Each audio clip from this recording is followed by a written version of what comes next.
சொன்னார்கள், லதஅதுன்னல் ஹுகூக யௌமல் கியாமா கமா கால அலைஹிஸ்ஸலாத்து வஸ்ஸலாம். எல்லா உரிமைகளும் வறுமை நாளிலே நிறைவேற்றப்படும், மீட்டி தரப்படும். ஹத்தா இந்த அளவிற்கு என்றால் யுகாபுல் ஷாத்தில் ஜன்ஹா மின ஷாத்தில் கர்னா, கொம்புள்ள ஆட்டிலை பழிவாங்கப்படும் கொம்பில்லாத ஆட்டிற்காக என்று சொன்னார்கள். அதாவது இந்த ஹதீஸினுடைய சுருக்கமான கருத்து என்னவென்றால், இந்த உலகத்தில் யாருக்கெல்லாம் அவர்களுடைய உரிமை கிடைக்கவில்லையோ, அவரவர்களுடைய உரிமை மீறியதோ, ஏனென்றால் இந்த உலகத்தில் இன்று இக்காலகட்டத்திலே அநியாயங்களும் உரிமை மீறல்களும் அதிகமாகிவிட்டதை நாம் பார்க்கிறோம். பலருக்கும் அவர்களுடைய உரிமை பறிக்கப்படுவதை பார்க்கிறோம். யாருக்கெல்லாம் இப்படி அவர்களுடைய உரிமை பறிக்கப்படுகிறதோ, யாரெல்லாம் அநீதம் இழைக்கப்படுகிறார்களோ, அவர்களுக்கு இந்த உலகில் நியாயம் கிடைக்கிறதோ இல்லையோ, நீதி கிடைக்கிறதோ இல்லையோ, அவர்களுக்கான உரிமை கிடைக்கிறதோ இல்லையோ, நாளை மறுமையில் நிச்சயம் அல்லாஹ் அந்த உரிமையை மீட்டி தருவார். அந்த அநியாயத்திற்கு நியாயத்தை அல்லாஹ் பெற்று தருவார். இந்த அளவிற்கு பெருமானார் ஸல்லல்லாஹு அலைஹி வஸல்லம் சொன்னார்கள், ஒரு கொம்புள்ள ஆடு இந்த துனியாவில், இந்த உலகத்தில் கொம்பு இல்லாத ஆட்டை குட்டி இருந்தால், ஒரு கொம்பு இருக்கக்கூடிய ஆடு ஒரு கொம்பு இல்லாத ஆட்டை குட்டி இருந்தால் இந்த உலகத்தில் அல்லாஹ் அதற்கு வறுமையில் பழிவாங்க செய்வார். இந்த கொம்பு உள்ள ஆட்டிற்கு கொம்பை பிடுங்கிவிட்டு கொம்பு இல்லாத ஆட்டிற்கு கொம்பை கொடுத்து, இப்ப நீ முட்டு அந்த ஆட்டை அப்படின்னு நல்லா அந்த கொம்புள்ள ஆட்டை கூட பழிவாங்குவார் என்று நபி ஸல்லல்லாஹு அலைஹி வஸல்லம் கூறினார். ஆட்டுக்கே இந்த நிலைமை, மனிதனுக்கு ஆட்டுக்கே அந்த ஆடு அநியாயம் செய்யப்பட்டிருந்தா, அநியாயம் செஞ்சிருந்தா அதுக்கு தண்டனை, அநீதம் இழைக்கப்பட்டிருந்தால் அந்த ஆட்டுக்கு அல்ல நியாயம் வாங்கி கொடுப்பான், நீதி வாங்கி கொடுப்பான்னு சொல்லி பெருமானார் ஸல்லல்லாஹு அலைஹி வஸல்லம் சொன்னார்கள். அப்ப ஆட்டுக்கே அவருடைய உரிமை மீட்டு தரப்படும் என்றால், நிச்சயமாக மனிதர்களுக்கும் அவர்களுடைய ஹுகூக்குகள் உரிமைகளை அல்லாஹ் தஆலா மீட்டி தருவார். இந்த ஹதீஸிலே இரண்டு விஷயங்களை நாம் நினைவில் கொள்ள வேண்டும். முதல் விஷயம், நீதி இழைத்தால் அதனுடைய தண்டனை கடுமையானது.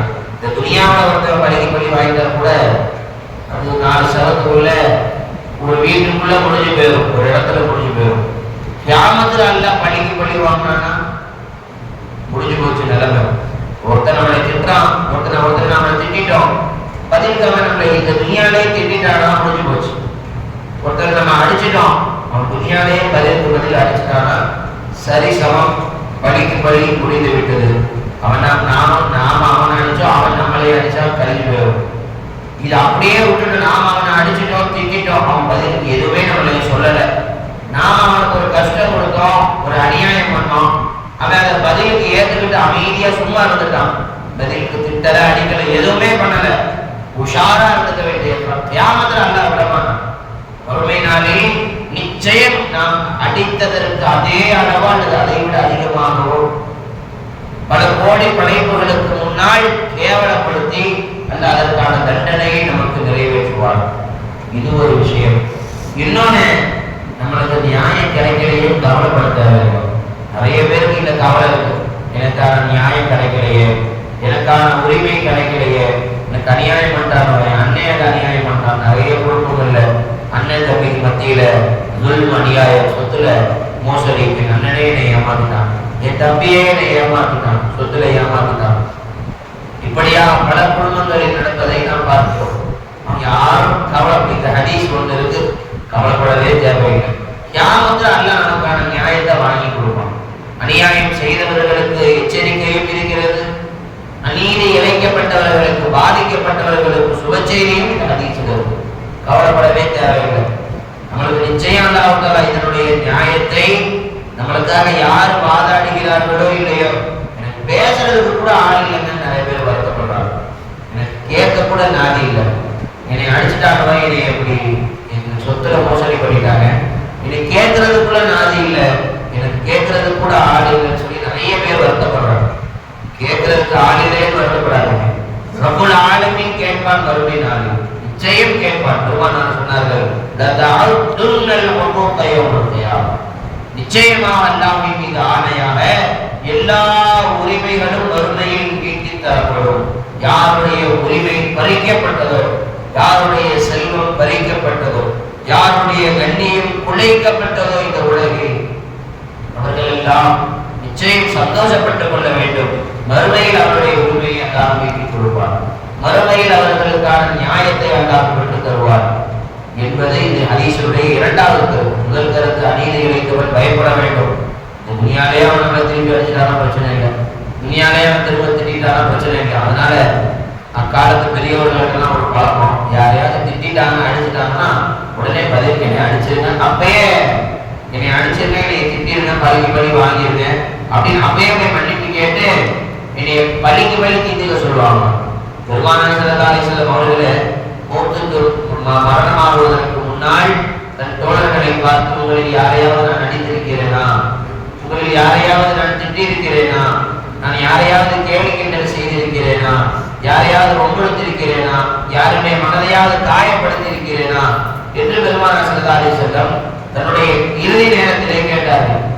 எல்லா பெருமானார் கேட்கிறாங்க, பெருமானார் யார் மனசை வருத்தப்படுத்திருப்பாங்க?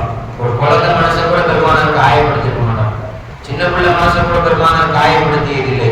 இப்படிப்பட்ட பெருமானார் ஸல்லல்லாஹு அலைஹி வஸல்லம் அவர்கள் தன் எதிரிகளுடைய மனதை கூட வருத்தப்படுத்தியதில்லை.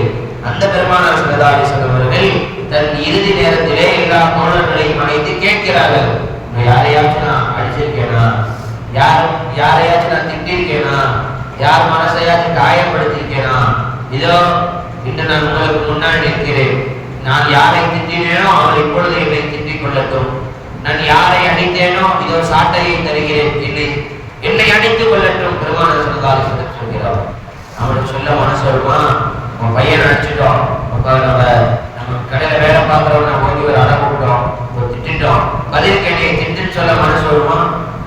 இருலோகத்தின் ரட்சகர் முஹம்மது ரசூலுல்லாஹி ஸல்லல்லாஹு அலைஹி வஸல்லம் சொன்னார்கள், என்னை அடியுங்கள், உங்களை நான் அடித்திருந்தால், தெரியாமல் உங்களை நான் திட்டியிருந்தால் என்னை பதிலுக்கு திட்டிக் கொள்ளுங்கள், இந்த உலகிலேயே என்னை பழிக்கு பழி வாங்கி விடுங்கள், மறுமையில் நம்முடைய சன்னிதானத்திலே என்னை நிராசையாக, என்னை நிரபராதியாக, என்னை பாவியாக நிறுத்த வைத்து விடாதீர்கள் என்று பெருமானார் ஸல்லல்லாஹு அலைஹி வஸல்லம் சொன்னதாக ஹதீஸ்களில் பதிவு செய்யப்படுகிறது. சங்கைக்குரிய அல்லாஹ்வின் நல்லடியார்களே, நம்முடைய நாம் அநியாயம் செய்தால் பயப்பட வேண்டும், பாதிக்கப்பட்டிருந்தால் வருத்தப்பட வேண்டாம், மறுமையில் அல்லாஹ் நமக்கான உரிமையை பெற்றுத் தருவார். இந்த ஹதீஸை பரிபூர்ணமாக விளங்கிக் கொள்ளக்கூடிய பாக்கியத்தை வல்லநாயகம் அனைவர்களுக்கும் தந்து அருள் புரிவாராக. ஆமீன். இன்னொரு முக்கியமான அறிவிப்பு, இன்ஷா அல்லாஹ் இந்த ஞாயிற்றுக்கிழமை இன்று மகரிப் தொழுகைக்கு பிறகு நமது பள்ளியில் வாராந்திர ஞாயிற்றுக்கிழமை திக்ர் மஜ்லிஸ் நடைபெறும். ஜமாத்தார்கள், மனதாவாசிகள் அனைவர்களும் கலந்து கொள்ளுங்கள். வெளியில் கேட்டுக் கொண்டிருக்கக்கூடிய தாய்மார்கள், பெண்கள், சகோதரர்கள் அனைவர்களும் இன்று மகரிப்புக்கு பிறகு நடக்க இருக்கின்ற வாராந்திர திக்ர் மஜ்லிஸில் கலந்து கொள்ளுங்கள். அல்லாஹ் தஆலா அருள் புரிவானாக. ஆமீன். சுப்ஹானல்லாஹி வ பிஹம்திஹி, சுப்ஹானல்லாஹி வ பிஹம்திஹி, வ நஷ்ஹது அன் லா இலாஹா இல்லா அன்த, அஸ்தக்ஃபிருக வ அத்தூபு இலைக். சுப்ஹான ரப்பிக ரப்பில் இஸ்ஸத்தி அம்மா யசிஃபூன், வ ஸலாமுன் அலல் முர்ஸலீன், வல்ஹம்துலில்லாஹி ரப்பில் ஆலமீன்.